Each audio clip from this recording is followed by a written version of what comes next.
예수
당신은 하늘과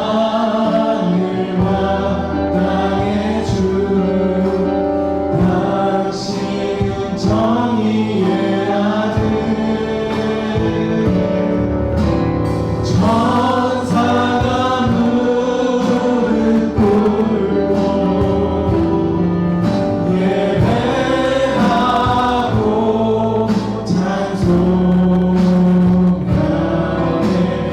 영원한 생명 말씀, 당신은 예수 그리스도 주. 천사가 무릎 꿇고 예배하고 찬송하네. 영원한 생명 말씀, 당신은 예수 그리스도 주. 호산나 다윗의 자손에, 호산나 불러온 주의 왕, 높은 하늘에 영광을 예수 주의 시간에. 호산나 다윗의 자손에, 호산나 불러온 주의 왕, 높은 하늘에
성실하신 그 사랑, 사랑할 때 꺾지 않으시고 번져가는 등불 끄지 않고 그 사랑 변함없으신,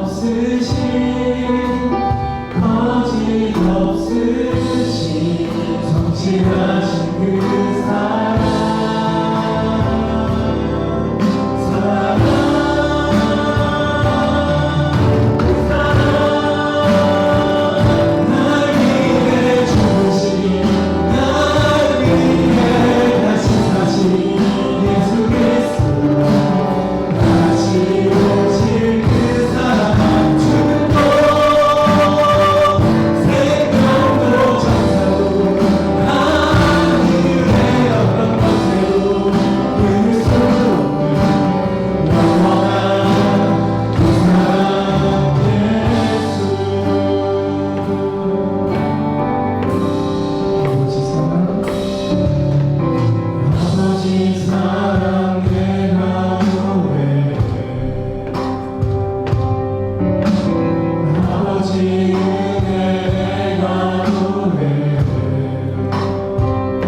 주님을 찬양하며 기도하며 나아갑시다. 찬양의 가사처럼 주님께서 죽으신 이유도, 주님께서 다시 사신 이유도 주님 나 때문이었습니다.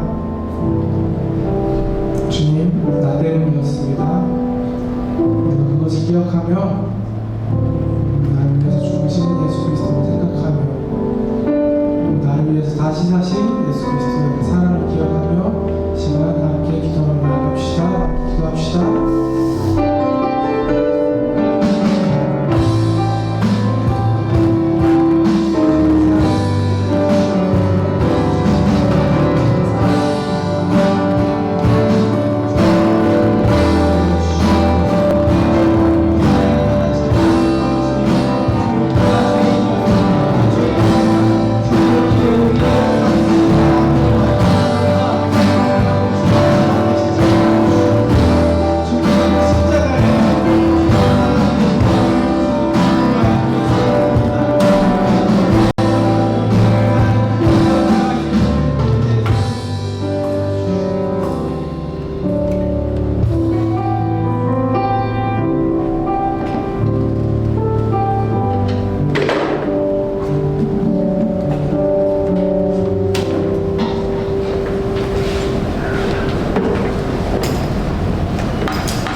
네, 다 같이 기도드리시겠습니다. 선한 목자 되시는 하나님 아버지 감사합니다. 날이 많이 더워지고 많은 사람들이 무기력해지는 계절이 찾아왔습니다. 그런 가운데 우리를 지켜주시고 오늘 예배의 자리로 불러주신 하나님께 영광과 찬양을 올려드립니다. 하나님 아버지, 이 어려운 세상 가운데 주님의 자녀로 살아가는 것이 많이 힘들 때가 있습니다. 그런 가운데 하나님의 뜻을 구하지 않았던 지난 시간을 회개합니다. 언제나 우리 함께 하시고 늘 돌보시는 주님을 외면했던 저희의 시간을 돌아봅니다. 이 예배의 시간, 저희가 주님을 갈망하기 원하며 주님께서 저희를 다시 만나주시기를 간구하는 기도 올려드립니다. 사랑하는 주님, 저희가 학업, 연구, 업무의 현장, 그리고 취업과 시험 등의 여러 기다림과 인내 가운데서 저희가 살아가야 하는 이유와 그 의미에 대한 질문을 가지고 있습니다. 간혹 주님께서 우리를 외면하신 것은 아닌가 하는 의심을 할 때도 너무 많습니다. 하지만 주님은 선하시고 진리 되심을 잊지 않게 기도합니다. 기나긴 연단의 기간 속 주님은 늘 우리와 함께 하시며 지금 이 순간에도 우리를 사랑하심을 기억하기 원합니다. 또한 우리의 몸과 마음 그리고 정신을 거룩히 하며 천국의 소망을 가지고 하루하루 기도로 나아가기 원합니다. 하나님 아버지, 우리 서울대학교를 위해 기도합니다. 이 공동체가 캠퍼스에 세워진 그 이유와 우리가 감당해야 할 사명을 잊지 않기 원합니다. 주님이 친히 이 공동체로 불러주신 우리 형제 자매들을 모두 기억해 주시고 특히 학기가 마무리되어가는 지금 많이 지쳐있을 지체들을 위로하시고 그들의 마음이 평안하게 기도합니다. 또한 저희가 주님 보여주신 사랑을 나누고 서로를 위해 기도하며 의지할 수 있는 공동체로 성장하게 기도드립니다. 오늘 드려준 예배를 통해 주님을 묵상하고 주님을 받아들이길 원합니다. 그리고 저희가 올려드리는 찬양과 경배를 통해 주님 홀로 영광 받으시길 기도드립니다. 오늘 예배를 위해 준비한 특별도 기억해 주시고 말씀 전하시는 김은혜 목사님과 모든 성기민들의 영역이 강건하게 기도드립니다. 오늘 예배를 드릴 수 있게 하시니 다시 감사드리며 찬양받기 합당하신 우리 주 예수 그리스도 이름으로 기도드립니다. 아멘. 이어서 사도신경으로 신앙 고백하시겠습니다. 나는 전능하신 아버지 하나님 천재 창조주를 믿습니다. 나는 그의 유일하신 아들 우리 주 예수 그리스도를 믿습니다. 그는 성령으로 잉태되어 동정녀 마리아에서 나시고 본디오 빌라도에게 고난을 받아 십자가에 못 박혀 죽으시고 장사된 지 사흘 만에 죽은 자 가운데서 다시 살아나셨으며 하늘에 오르시어 전능하신 아버지 하나님 우편에 앉아 계시다가 거기로부터 살아있는 자와 죽은 자를 심판하러 오십니다. 나는 성령을 믿으며 거룩한 공교회와 성도의 교제와 질 용서받는 것과 몸의 부활과 영생을 믿습니다. 아멘. 네, 성경 공독하도록 하겠습니다. 오늘 말씀은 시편 27편 1절 5절입니다. 여호와는 나의 빛이요 나의 구원이시니 내가 누구를 두려워하리요. 여호와는 내 생명의 능력이시니 내가 누구를 무서워하리요. 악인들이 내 살을 먹으려고 내게 왔으나 나의 대적들 나의 원수들이 그들을 실족하여 넘어졌도다. 군대가 나를 대적하여 진칠지라도 내 마음이 두렵지 아니하며 전쟁이 일어나 나를 치료할지라도 나는 여전히 태어나리로다. 내가 여호와께 바라는 한 가지 일 그것을 구하리니 곧 내가 내 평생에 여호와의 집에 살면서 여호와의 아름다움을 바라보며 그의 성전에서 사모하는 그것이라. 여호와께서 환난 날에 나를 그의 총막 속에서 비밀히 지키시고 그의 장막 은밀한 곳에 나를 숨기시며 높은 바위 위에 두시리라. 아멘.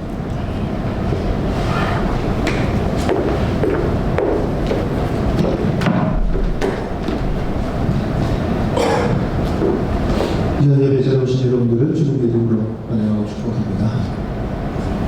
우리가 방금 읽은 20편의 말씀은 다윗이 하나님 앞에서 품고 있었던 한 가지 소원을 고백하고 있습니다. 이 4절 말씀을 다시 한번 읽도록 하겠습니다. 내가 여호와께 바라는 한 가지 일 그것을 구하리니 곧 내가 내 평생에 여호와의 집에 살면서 여호와의 아름다움을 바라보며 그의 성전에서 사모하는 그것이라.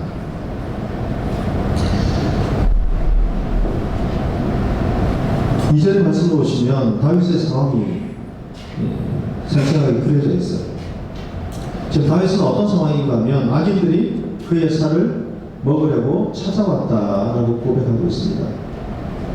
그를 지키고 보호해야 할 군대가 오히려 반역을 일으켰습니다. 그러니까 전쟁이 벌어지는 상황, 참 참담한 그 상황. 이런 상황에서 다윗이 하나님 앞에 바라는 한 가지 소원, 그럼 그 소원이 무엇이었을까요? 하나님, 저를 괴롭히고 죽이고자 하는 저 악한 세력에서 벗어나게 해주십시오. 저 대적자들을 물리쳐 주십시오. 저 원수들의 손에서 건져 주십시오. 뭐 여러 가지 소원이 있지 않았겠습니까?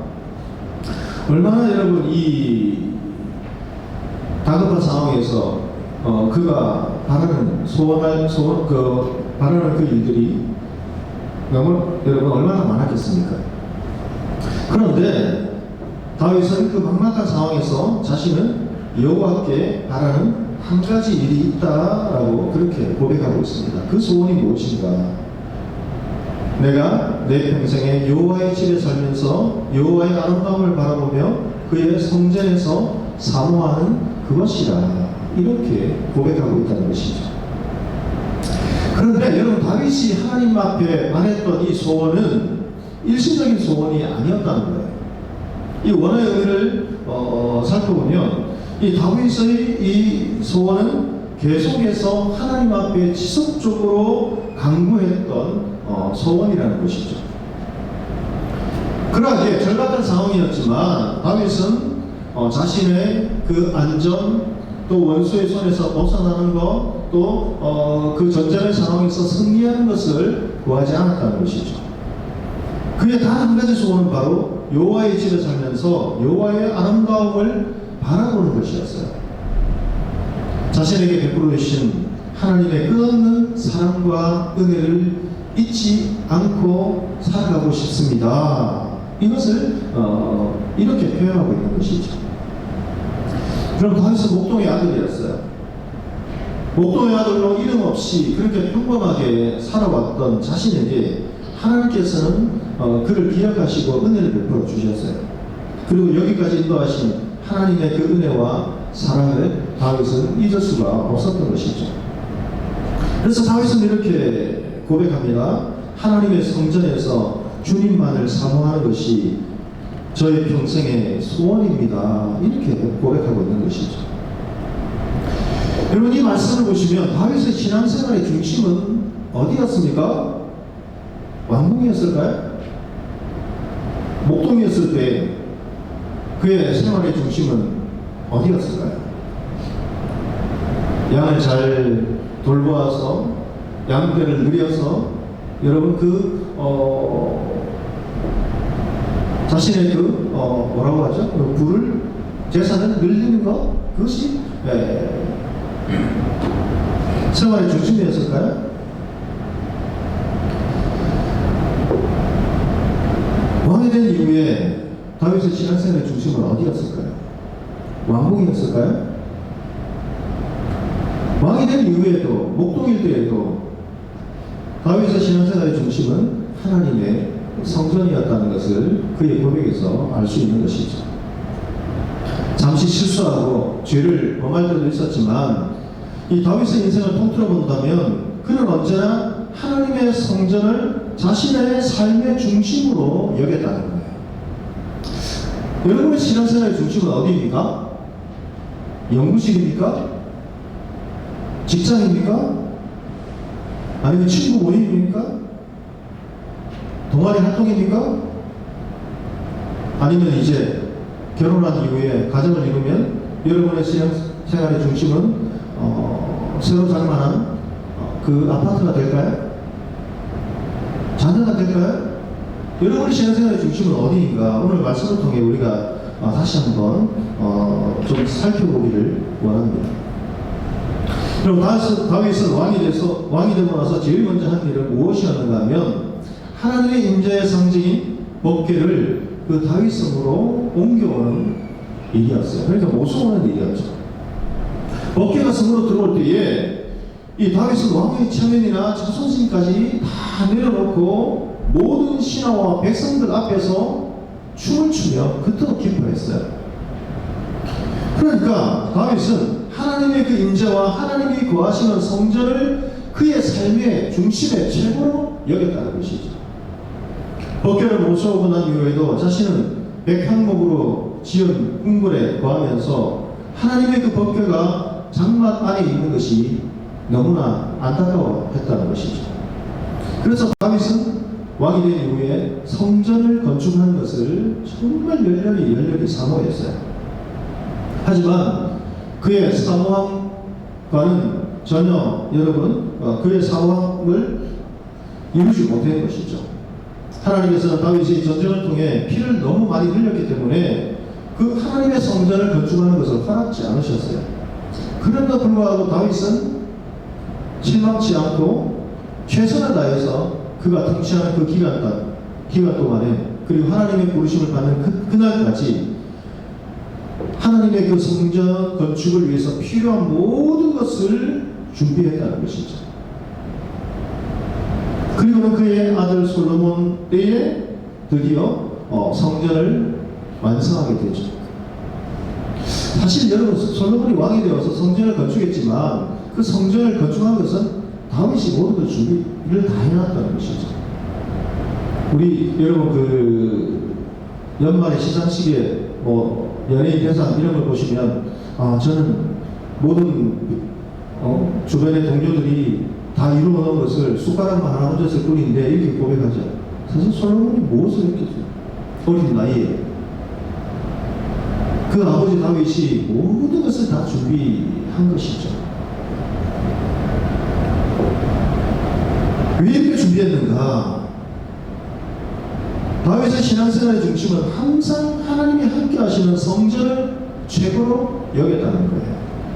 시편 23편 6절 말씀해 보시면 그는 이렇게 고백합니다. 여호와는 나의 목자이십니다. 이렇게 고백하면서 마지막에 그는 이런 고백을 드려요. 내 평생의 선하심과 인자하심이 반드시 나를 따르니 내가 여호와의 집에 영원히 살리로다. 여호와는 나의 목자이십니다. 그 인자하심 내가 믿고 신뢰합니다. 그 사랑의 손길을 믿고 신뢰합니다. 그 인자하심이 반드시 나를 따르고 지켜주실 것을 믿습니다. 고백하면서 내가 여호와의 집에 영원히 살고 싶습니다. 이런 고백을 하는 것이죠. 그러니까 그의 평생의 소원은 하나님의 집에 영원히 사는 거였어요. 이것을 다르게 표현하면 어떤 표현일까요? 하나님의 집, 하나님의 교회에서 하나님과 긴밀하게 교제하며 하나님께 기쁨을 드리는 예배자의 삶을 살아가고 싶습니다. 이런 고백인 것이죠. 이 마음이 하나님의 마음에 합했다는 것이죠. 하나님이 기뻐하셨어요. 여러분 우리도 다윗처럼 하나님이 기뻐하시는 이러한 소원을 품을 수 있게 되기를 주의 이름으로 축복합니다. 여러분들 다양한 소원들이 있을 거예요. 지금 공부하면서 연구하면서 기도 제목들 보면 여러분 빨리 논문을 마치고 패스하고 직장을 잡고 그 이후에는 잘 기도 제목을 내놓지는 않지만 간혹 이제 배우자를 위해서도 이제 기도 제목을 내놓기 시작해요. 이제 졸업할 때가 이제 다가온다라고 약간 이제 조금 길이 보이는 것 같아요. 그러니까 이제 기도 제목에 배우자를 간혹 내놓는 우리 지체들도 있어요.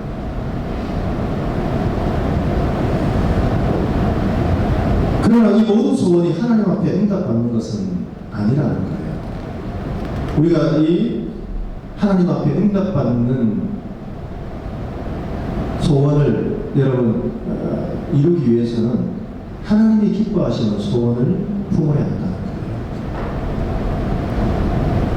직장의 문제를 놓고도 하나님이 직장을 통해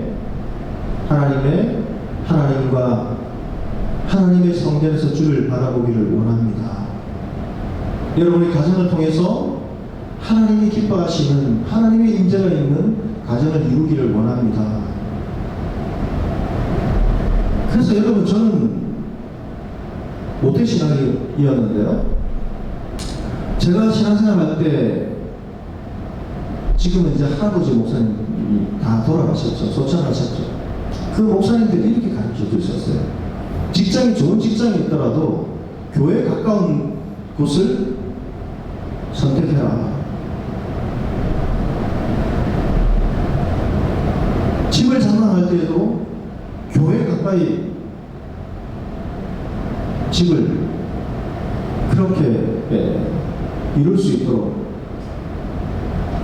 그래서 멀리 살던 그런 분들도 교회 중심적으로 이사를 오도록 그렇게 교육을 받았어요. 그런데 요즘은 신앙적으로 보면 저 교회 중심적에서 멀어지는 것 같아요.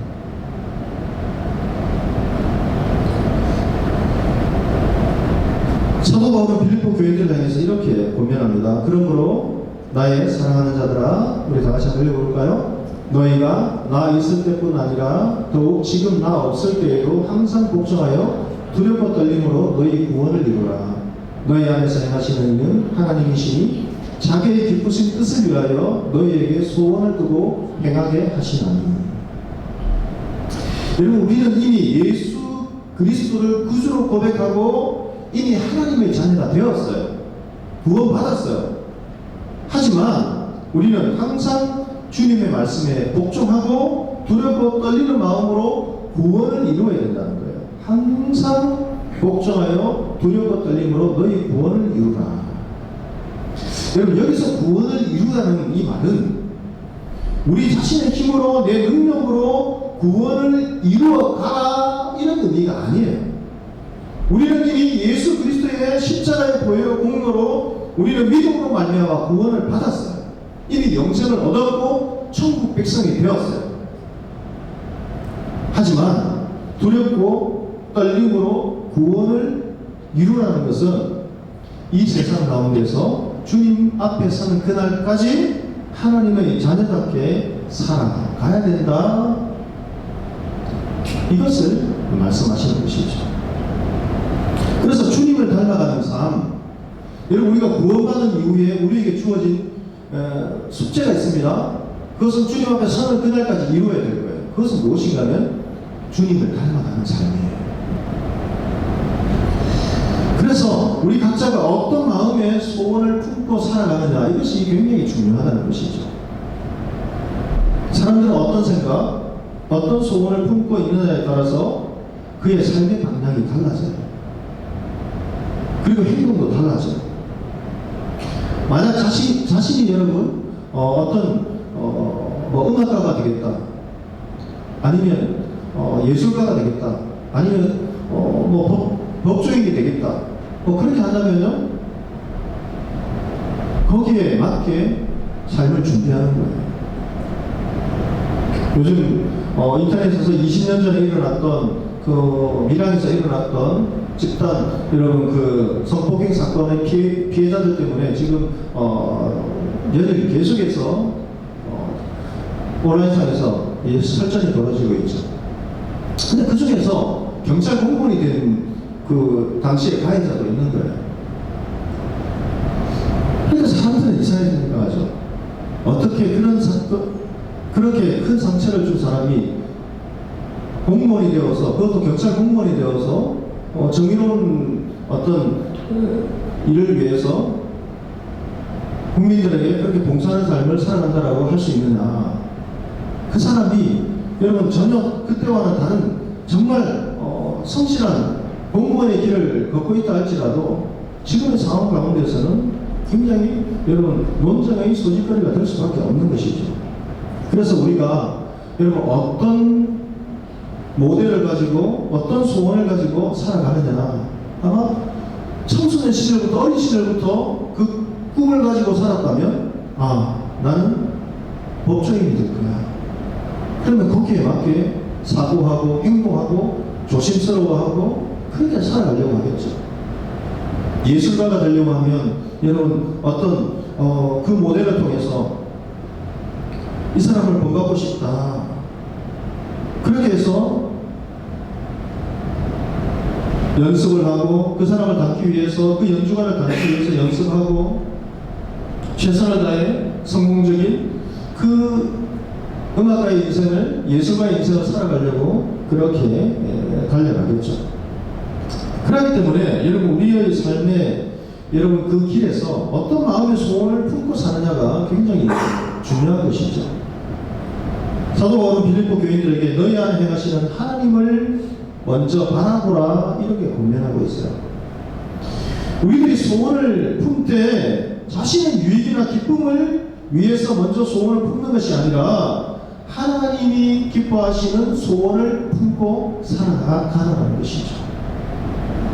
하나님이 기뻐하시는 소원을 품어야 하나님이 기쁨으로 응답하신다는 것이죠. 다윗은 하나님 앞에서 자기 소원을 이루는 응답받는 그 비결을 알았다는 것이죠. 시편 37편 4절에서 그는 이렇게 고백합니다. 우리 다 같이 한번 읽어볼까요? 또 여호와를 기뻐하라. 그가 내 마음의 소원을 내게 이루어 주시기로다. 여호와를 기뻐하라. 여호와 하나님이 기뻐하시는 소원을 품고 그것을 간절히 사모하면 하나님께서 그 마음의 소원을 이루어 주신다는 거예요. 여러분 사실 우리가 인생을 살아가면서 내가 내 마음의 소원을 품는다고 해서 다 이루어지는 것은 아니다라는 것은 이제 이쯤 되면 우리가 자각하고 있잖아요. 내가 좋아하는 소원을 품어서 다 이루어지던가요? 전혀 그렇지 않죠. 그럼 학교에 주중에 이렇게 신호 예배를 드리기 위해서 오면, 교주가 신호 예배를 드리기 위해서 오면 이제 예배를 마치고 식당에 가면요 학생들도 많이 있지만 우리 재학생들도 많이 있지만 그 붐비는 식당 가운데요 지방에서 학교를 견학하기 위해서 올라온 학생들이, 중고등학생들이 굉장히 많아요. 다 보면 표시가 나죠. 나이도 어리고 비전트리 학교 탐방 이렇게 해서. 근데 여러분 여러분이 지금 재학 중이니 서울대 학교를 방문한다고 해서 학교 다 들어올 수 있던가요? 그 중에 보면 10%도 못 들어올 것 같아요. 1%나 들어올까요? 아마 그 신호 회장님이 그런 이야기인데요. 목사님, 저기에 견학오는 학생들 중에 이 학교에 들어올 수 있는 확률은 거의 없다라고 봅니다. 여기에 들어올 수 있는 학생들은 그 시간에 공부하고 있을 거예요. 이러는 거예요. 그리고 하나님이 우리가 소원을 품는다고 다 이루어지는 건 아니죠. 하나님이 기뻐하시는 소원을 품는 것이 중요하다는 거예요. 그 이유는 우리의 소원을 이루는 것이 자신이 아니라 우리 속에서 역사하시는 하나님의 주권적인 섭리와 인도하심이 따라야 하기 때문인 것이죠. 아무리 여러분 수고해도 노력해도 하나님이 도와주시지 않으면 소용이 없는 것이죠. 그러기에 먼저 우리의 소원을 이루어 주시는 분은 전능하신 사랑의 그 하나님이심을 여러분이 믿고 신뢰하셔야 된다는 것이죠. 이 하나님을 신뢰하면 하나님이 기뻐하시는 소원을 생각하게 되고 기도하는 가운데 말씀 가운데에 하나님께서 그 하나님이 기뻐하시는 소원을 깨닫게 하신다는 거예요. 반대로 내 안에 동행하시는 하나님을 여러분 의식하지 못한다면 자신의 그 욕심, 자신의 그 욕망을 채우기 위한 소원을 품게 된다는 것이죠. 이 하나님의 부르심을 받았지만 자신의 의지대로 살아가려고 행동하려고 했던 그 대표적인 인물이 누구인가 하면 요나예요. 요나는 하나님의 명령을 듣지 않고 자신의 그 생각과 판단으로 니느웨로 가지 않고 오히려 그 하나님이 지시하셨던 방향과는 다른 다시스로 그렇게 가려고 배를 탔어요. 텍사스를 지불했습니다. 태연하게 배 밑에서 잠을 잤습니다. 그러나 하나님께서는 큰 풍랑을 통해서 이 요나를 깨닫게 하시는 것이죠. 하나님을 알지 못하는 사람들이 아무리 여러분이 풍랑을 벗어나려고 그렇게 몸부림쳤지만 되지 않자 그 하나님의 사람이라는 것을, 하나님을 믿는 사람이라는 것을, 이 요나가 하나님을 믿는 사람이라는 것을 이 선원들도 알았던 것 같아요. 그래서 깨웁니다. 내가 어찌하여 여기서 잠을 자고 있느냐. 결국 요나는 바다에 던져지게 되고 물고기 뱃속에서 3일을 이렇게 지내면서 정말 여러분 그 지옥과 같은 그 수월, 여러분 그렇게 하는데요, 그것을 경험하게 되죠. 그러니까 여러분 우리들의 삶이 요나처럼 하나님이 기뻐하시지 않는 방법으로 나의 생각과 나의 판단대로 고집대로 움직이면 수고는 수고를 많이 하지만 비용은 비용대로 들지만 그 수고와 그 투자가 결코 얻는 것이 없게 된다는 것이죠. 오히려 고난만이 찾아온다는 것이죠. 요나가 회개하고 하나님의 뜻대로 순종하고 니느웨로 갔을 때에 40일이 지나면 이 성이 멸망할 것이다 라고 외치기 시작하자 여러분 모든 백성과 그리고 왕까지 회개하고 하나님께로 돌아왔어요. 전체 니느웨에서 돌지도 않았는데 순종했을 때에, 하나님의 뜻에 순종했을 때에 놀라운 역사가 일어난 것이죠. 여러분 오늘날 많은 사람들이 수고하고 있었지만 자신이 소원하는 그 소원의 그 항구에 도달하지 못해요. 왜 그럴까요? 우리와 함께 하시고 동행하시는 하나님을 붙잡고 하나님의 뜻에 따라 순종하며 나아가는 것이 아니라 자신의 생각, 자신의 그 노력, 자신의 그 판단, 자신의 그 욕심이 먼저 앞서갔기 때문이라는 것이죠. 이런 인생은 결국 요나처럼 물고기 뱃속에서 들어가서 시련을 당하고 여러분 고생하는 그런 안타까운 인생이 될 수 있다는 것입니다. 하지만 여러분 솔로몬을 보십시오. 역대하 1장 말씀해 보시면 그는 하나님 앞에서 왕이 된 이후에 제일 먼저 한 것이 무엇인가 하면 1천 번제를 드렸어요. 1천 번제를 하나님께 드렸는데요. 이 1천 번제에 대해서 학자들마다 시각이 다 조금씩 달라요. 소 한 마리를 잡아서 번제를 1000일 동안 드렸다 이렇게 해석하는 신학자들도 있고요. 아니다. 솔로몬이 얼마나 그 왕이 된 이후에 왕이 얼마나 바쁘냐. 그 바쁜 통치 기간 동안 매일 1000일 동안 그렇게 번제를 드리는 것은 실제로 불가능하지 않았겠냐. 한꺼번에 1000마리의 이 소를 잡아서 한 날 드렸다. 이렇게 해석하는 신학자들도 있어요. 또 다른 해석이 있습니다. 아침 저녁으로 그렇게 제사를 드린 것으로 보아서 아침 저녁으로 그러면 2마리가 되겠죠. 그래서 500일 동안 그렇게 1,000번제를 드리지 않았겠냐 이렇게 해석하는 견해도 있어요. 그러나 여기서 1,000번제에서 중요한 것은 어떤 방법으로 하루에 다 드렸나, 1,000일 동안 드렸나, 500일 동안 아침 저녁으로 드렸나 이것이 중요한 것이 아니라 하나님께서 성경에 이렇게 기록한 놓으신 중요한 목적은 무엇인가면 그 마음의 중심이 솔로몬이 어떤 마음의 중심으로 하나님께 1,000번제를 드렸냐가 더 중요하다는 거예요. 여러분 오늘날도 소 한 마리를 잡으면 굉장히 큰 일이에요. 소 한 마리를 잡으면 여러분 생각보다 비용도 만만치 않고요. 굉장히 큰 액수이고 소 한 마리를 잡으면 엄청난 사람들이 먹을 수 있어요. 그런데 1,000마리의 만약에 소를 잡는다면 그것이 1,000일 동안이든 여러분 500일이든 아니면 단 하루에 1,000마리를 잡았던 하나님 앞에 드리는 것이 여러분 쉬운 일이었겠나? 결코 쉬운 일은 아니었다는 거예요.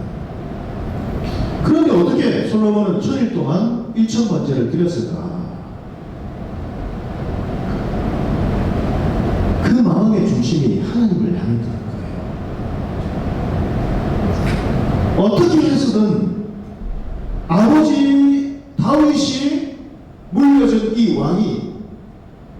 왕위가 그냥 혈통에 의해서 장자의 어떤 세상의 방법으로 내가 왕이 된 것이 아니라 하나님께서 다윗을 왕 되게 해주셨고 또 하나님께서 솔로몬에게 또 그 아버지를 통해서 하나님이 함께 하신다는 그 언약, 그 약속, 하나님의 그 섭리를 믿고 아버지의 그 신앙을 이어받고 싶어 했다는 것이죠.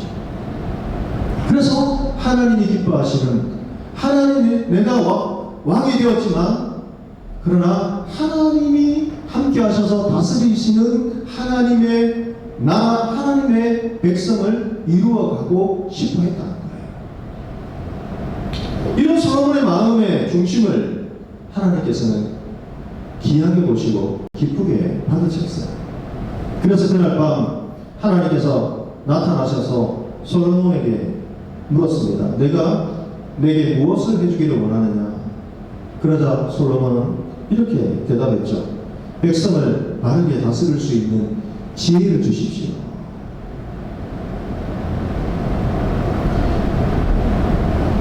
이 마음을 하나님께서는 더 기뻐하셨어요.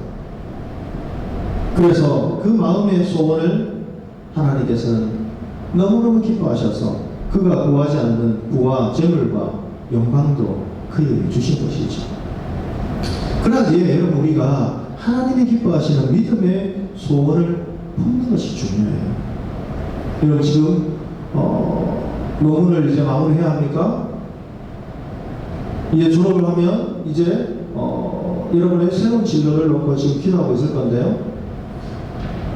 내가 왜 직장에 들어가야 하고 내가 왜 유학을 떠나야 하고 그 여러분 마음의 기도의 중심에 여러분 궁극적인 목표가 무엇인가 그것을 여러분 빨리 정하셔야 돼요. 만약 여러분들이 빨리 너무나 일사천리로 잘 되어서 좋은 직장에 들어가서 너무 바빠서 주의를 성수 못한다면 하나님은 여러분들을 너무 귀하고 사랑하시기 때문에 그 직장의 길을 아직은 열어주시지 않을 수도 있어요. 나는 준비되었고 나는 신앙생활을 잘 할 수 있을 거라 생각하지만 사실 여러분 우리의 인생에서 나를 가장 잘 아는 사람이 나일 것 같은데 그렇지 않아요. 나보다 더 잘 아는 사람은 누구일까요? 옆에 있는 가족들일 수 있어요. 부모님이 여러분을 키운 부모님이 여러분을 더 잘할 수 있어요. 이상하죠? 나 자신의 인생을 내가 나의 인생이니까 내가 잘 알 수 있을 거 하지만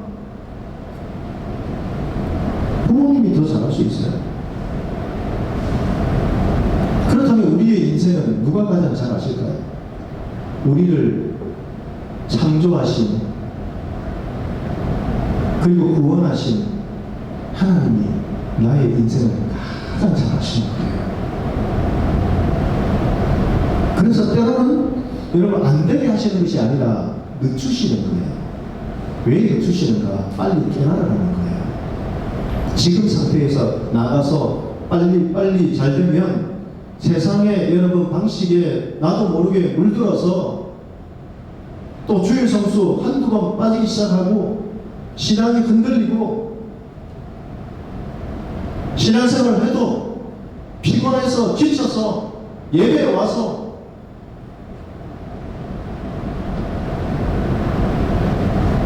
예배를 마음의 중심으로 드리지 못하고 그냥 앉아있다가 가는 거예요.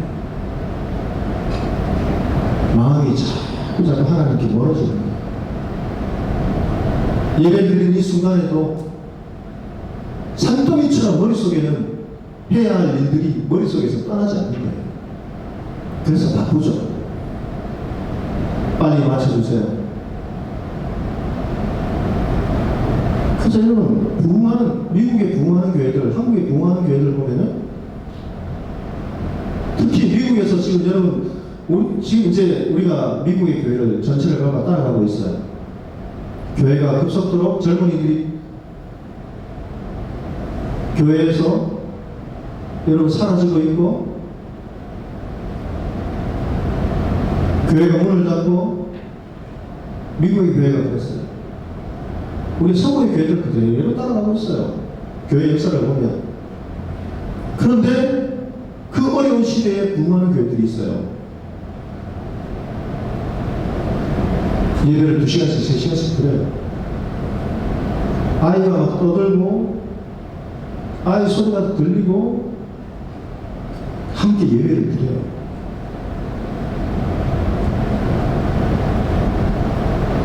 어린 꼬마 자녀들을 데리고 함께 예배를 드리면서 2시간, 3시간씩 예배를 드리는데요.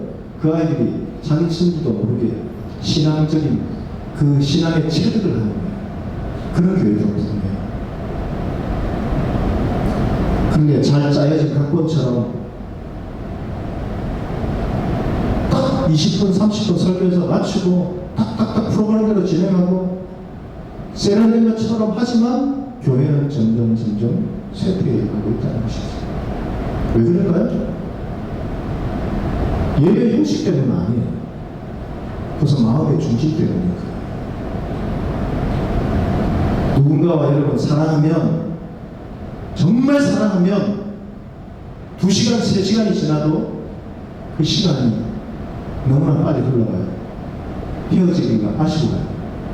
그런데 여러분, 이제 교제를 하다가 그 사람과 뭔가 마음이 맞지 않으면요, 예전에는 하루 종일 있어도 헤어질 때 손을 놓지 헤어지는 것이 아쉽고 언제 만날까 너무 기다려지는 그 시간들이 여러분 1시간이 너무나 길어요. 마음의 중심이 없잖아요.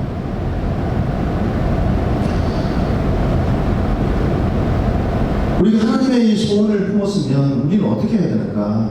하나님을 여러분 전적으로 믿고 신뢰하셔야 돼요.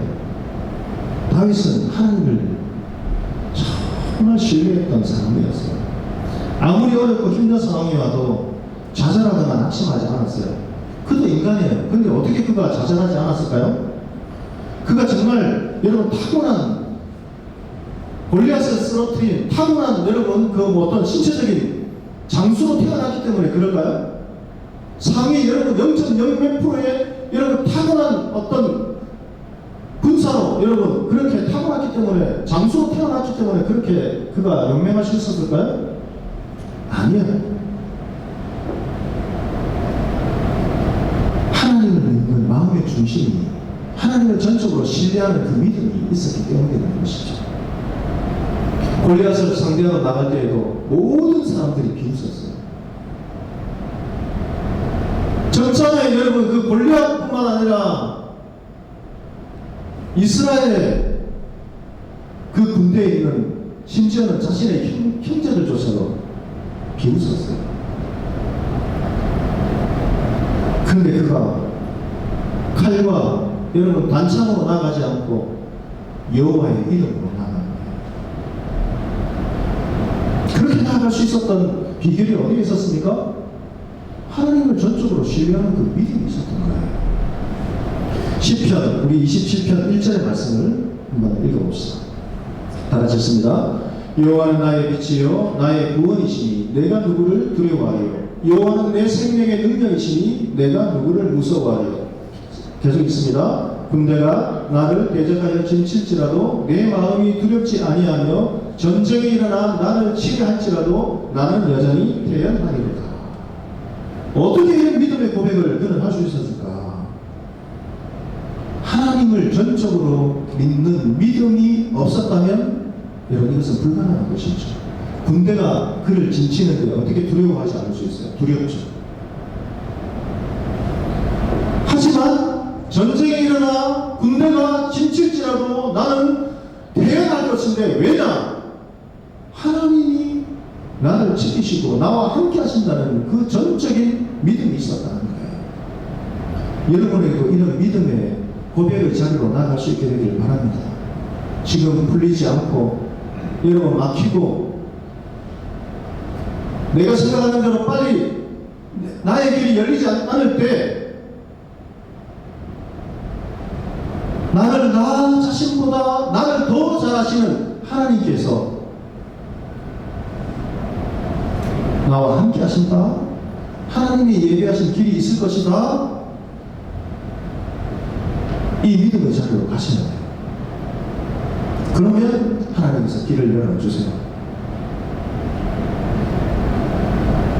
제 평생에 가장 잊지 않는 인물이 한 명 있어요.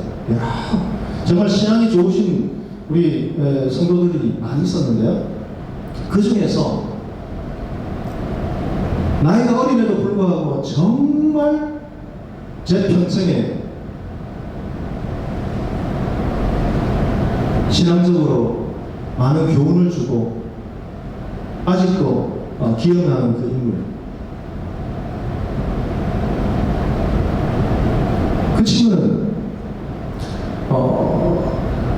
제가 주일학교 교육자를 할 때 초등부 교사였어요. 대학생이었어요. 그런데 토요일만 되면 저희들이 전도를 나갔어요. 근데 전도를 나가자고 하니까 아무도 안 나와요. 나이 많으신 시간이 어느 정도 될 거라 생각했던 집사님들 이런 분들은 교사분들은 안 나와요. 근데 전도 나가자고 할 때 그 지역 자체가 이제 도시 속에서 공동화 현상이 일어나는 지역이었어요. 그러니까 전도를 하려고 해도 초등학생이 요즘 그 있죠. 도시인지 한복판에 번화가인데 학교는 폐교 직전이에요. 왜냐? 오래된 아주 낡은 건물들이 있기 때문에 자꾸 신도시 쪽으로 이사를 가는 거예요. 근데 재개발은 안 돼요.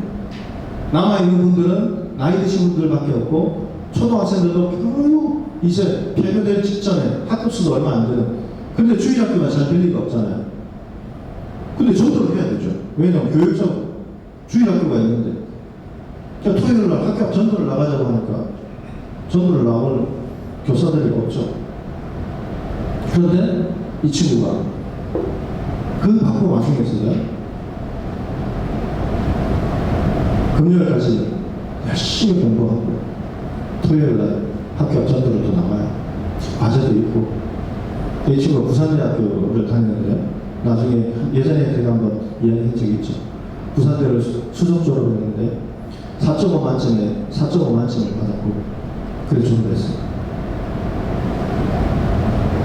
이 친구가 정말 신앙이 좋았는데요.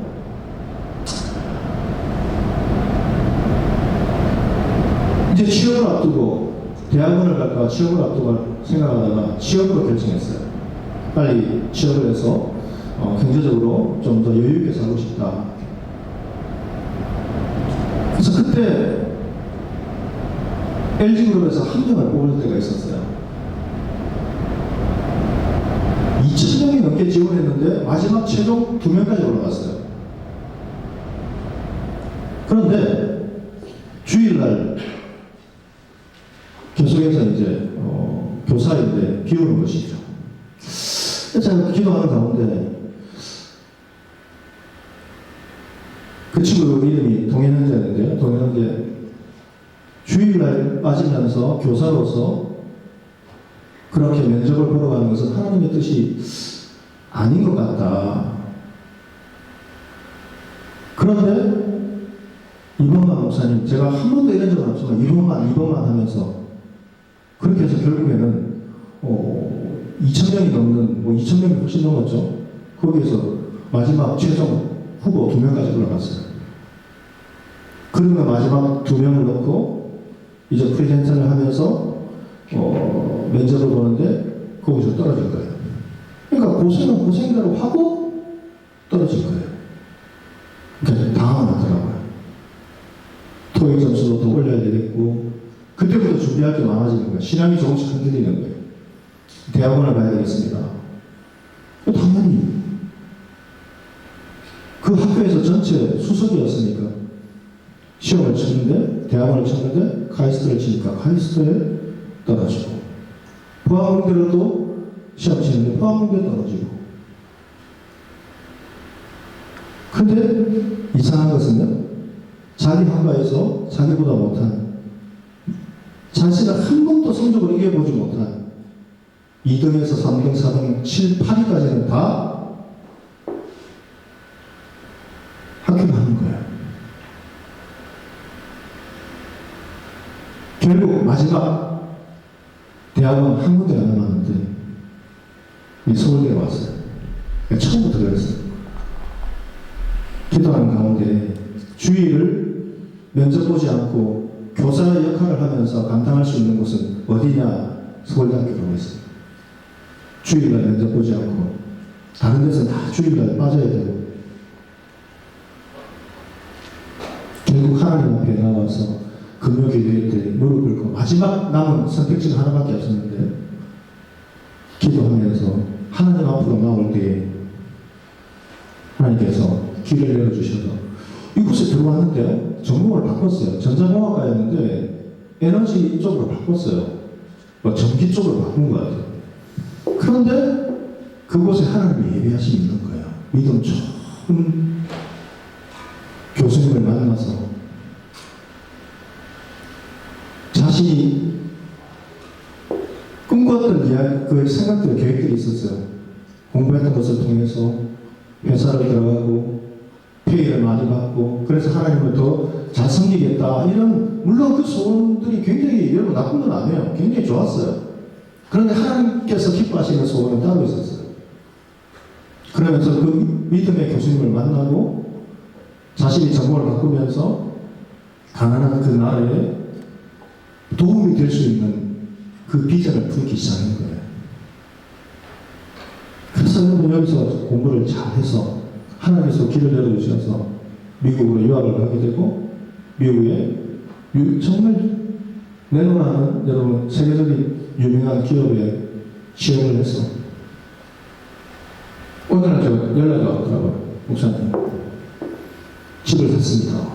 수영장 깔린 집을 다 샀어요. 하나님이 기뻐하시는 소원을 품으니까요. 자신이 그렇게 원하지도 않는데 하나님께서 길을 열어주시는 거예요.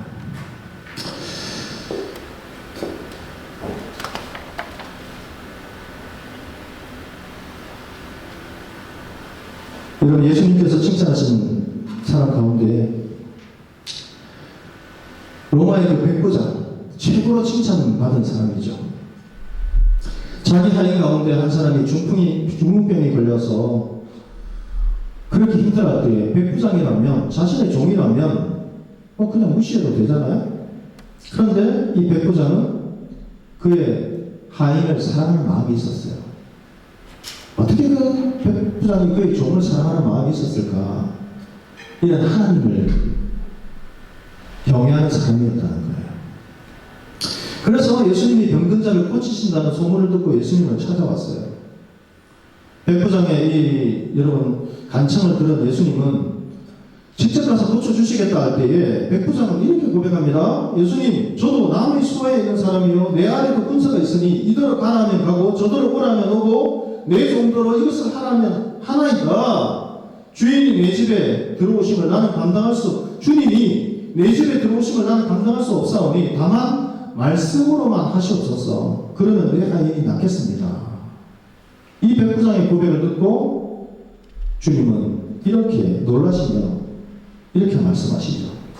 예수께서 들으시고 놀랍게 여겨 따르는 자들에게 이르시되 이스라엘 중 아무에게도 이만한 믿음을 보지 못하였노라. 그리고 백부장에 이렇게 말씀하십니다. 가라, 내 믿음대로 될지어다.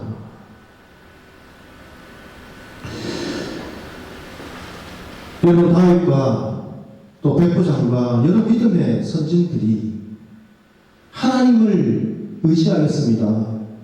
군대가 보이래도 심지어 전쟁이 일어나도 두려워하거나 무서워하지 않겠습니다. 오히려 대언하겠습니다. 이런 힘이 어디서 나올까요? 바로 하나님을 신뢰하는 믿음이 있었다는 거예요. 여러분, 오늘 이 믿음의 고백의 자리로 다시 나아갈 수 있게 되기를 바랍니다. 전쟁이 일어나는 것 같은 그런 상황, 모든 것을 준비했는데 논문은 여러분 패스되지 않고 직장의 길은 여러분 열리지 않고 전쟁이 일어나는 나의 삶에 전쟁이 일어나는 것 같은 그런 포위되는 그런 막막한 상황을 또다시 만날 수 있어요. 그럴 때 우리는 어떻게 해야 되는가? 사망의 음침한 골짜기와 같은 길을 지나고 있지만 이 다윗의 고백처럼 전능하신 하나님이 함께 하심을 믿습니다. 이 믿음의 자리로 나아가야 돼요. 이 믿음의 자리로 나아갈 때에 하나님께서는 여러분 5절 6절 말씀 우리 다 같이 읽겠습니다. 여호와께서 환난날에 나를 그의 초막 속에 비밀히 지키시고 그의 장막 은밀한 곳에 나를 숨기시며 높은 바위 위에 두시기로다. 이제 내 머리가 나를 둘러싼 내 원수 위에 들리리니 내가 그의 장막에서 즐거운 제사를 드리겠고 노래하며 여호와를 찬송하리로다.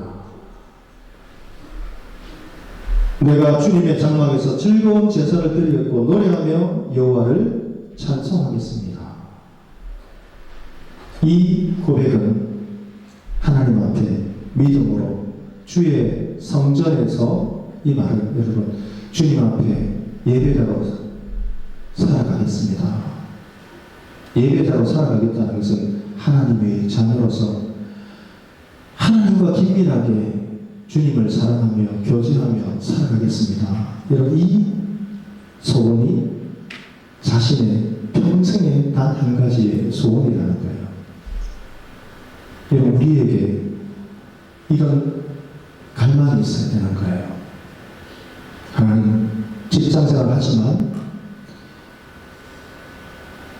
하나님 유학을 떠나지만 연구자의 길을 걸어가지만 하나님의 일들을 통해서 하나님과 더 긴밀해지고 싶습니다. 하나님의 사명을 감당하고 싶습니다. 하나님이 기뻐하시는 삶을 살아가고 싶습니다. 이 여러분 소원이 있어야 돼요. 그러면 하나님께서 열어주세요. 간단해요. 신앙생활의 비결은. 응답받는 비결은 간단해요. 그런데 이것이 일평생 가도 안 된다는 것이 우리의 문제라는 거예요. 되려고 하다가도 전쟁이 일어나고 또다시 여러분 원수가 나를 에워싸면 또다시 우리는 불안해하고 원망하고 낙심하는 그 모습 때문에 빨리 응답을 못 받는 거예요. 그래서 여러분 신앙생활은 잘 버티셔야 돼요. 넘어지고 하다 보면 여러분 이제 맷집이 생겨 버티셔야 돼요. 인내하셔야 돼요. 그 인내는 믿음이 없으면 그리고 우리의 믿음만으로는 안 돼요.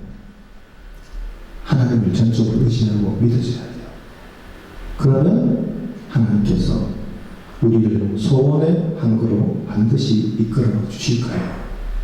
여러분, 오늘 이 다윗의 고백처럼 여러분 우리도 우리의 마음에 무슨 소원을 품고 있느냐, 오늘 다윗의 이 고백처럼 평생에 여호와의 집에 살면서 여호와의 아름다움을 바라보며 주님의 영광을 누리며 살아갈 수 있는 믿음의 귀한 종들이 다 될 수 있기를 주의 이름으로 축복합니다.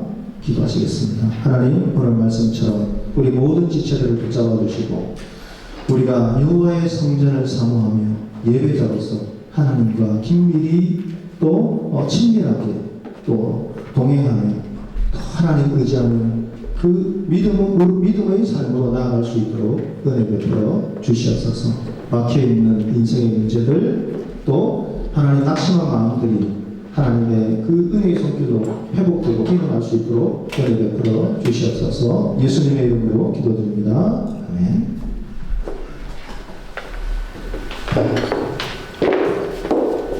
네, 시간 함께 봉헌 찬양하심으로 준비하신 예배 우리 들읍시다.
우리의 빛 되시고 우리의 구원 되시는 주님, 각종 사건 사고와 질병과 무더위 가운데서 우리를 지켜주시고 오늘도 이렇게 함께 모여 예배드리게 하시니 감사를 드립니다.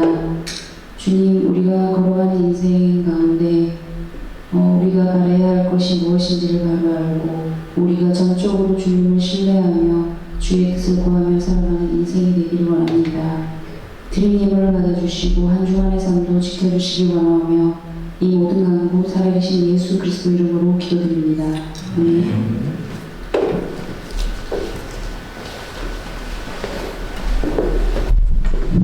네, 광고 드리겠습니다. 여러분들 저희 교회가 아침 기도회를 지금까지는 또 이렇게 줌으로 해왔는데요. 온라인으로 해왔는데 이제 내일부터 오프라인으로 아침 기도회를 가지게 됐습니다. 그래서 아침 이제 새벽이지 아침인 것 같아요. 7시부터 8시까지 이제 정확한 장소는 우리 박보은 자매님께서 알려주실 거예요. 그래서 관심 있으신 분들은 박보은 자매님께 문의하셔서 이제 7시부터 8시까지 함께 모여서 얼굴 보면서 아침 기도회를 가지게 됐습니다. 수련회 광고 또 드리겠습니다. 이번 달 6월 21일 금요일부터 6월 23일 주일까지입니다. 말씀드렸다시피 서울대학교 시흥캠퍼스 저희가 작년에 드렸던 그 장소고요. 저희 포스터가 나왔어요. 우리 김은진 자매님께서 포스터 디자인 해주셨습니다. 요 포스터도 그렇고 저 포스터도 그렇고 우리 김은진 자매 스타일 보이는 것 같아요. 그래서 깨어있으라 하는 주제로 저희 포스터 나왔고요. 그 다음에 아직 잠정적이어서 공유하지 못했는데 저희 일정표도 나왔습니다. 그래서 저희가 대략 6시쯤 도착해서 거기서 저녁 식사하고 약 이틀간 금요일 밤, 토요일 밤 부흥 집회를 가질 예정입니다. 오늘 목사님께서 부흥하는 교회는 2-3시간 한다고 하는데 저희 2-3시간 집회할 거예요. 네, 그래서 집회하고 추심하겠습니다. 그 다음에 이제 토요일 오전 오후 시간에는 계속 묵상하고 또 그룹으로 모여서 공부하고 강의 듣고 그런 시간을 가집니다. 금요일 오후에는 이제 자유 시간과 액티비티 시간이 또 있고요. 토요일 오전에도 이제 공부하는 모임과 혹은 선배와의 대화 이런 거 있고, 그날 저희가 이 자리가 아니라 그날 11시부터 주일 예배를 드리고 그 다음에 각자 흩어지는 걸로 예정이 되어 있습니다. 그리고 조만간 또 저기 참가 신청서 폼이 공유될 테니까 보시고 가급적 빨리 신청해 주시면은 저희를 준비하는 데 도움이 되겠습니다. 감사합니다.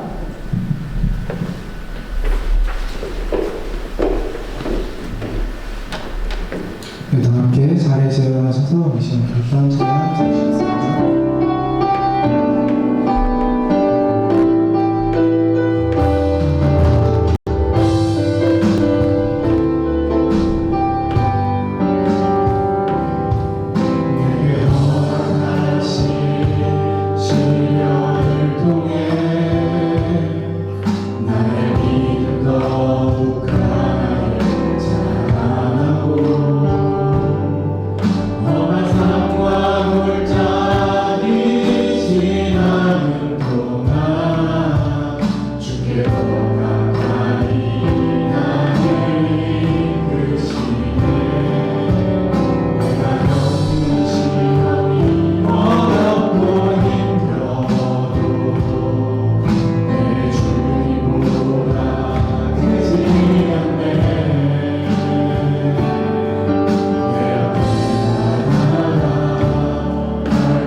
지금은 우리 주 예수 그리스도의 크신 은혜와 하나님 아버지의 증량할 수 없는 크신 사랑하심과 성령 하나님의 감화, 감동, 인도 충만하신 귀한 은혜가 우리의 마음의 중심이 다윗이 고백했던 것처럼 나의 평생의 일평생 여호와의 그 아름다움을 바라보며 주의 성전에서 예배자로 주님과 긴밀한 하나님의 믿음의 교제를 통해 하나님 주시는 그 기쁨과 능력으로 살아가기 원하며 또 결심하는 이 시간 함께 예배를 드린 우리 모든 믿음의 형제 자매들 가운데 그들의 장래의 걸음과 또 하나님을 향한 아름다운 그 섬김 가운데에 지금으로부터 영원토록 함께 계시기를 간절히 축원하옵나이다.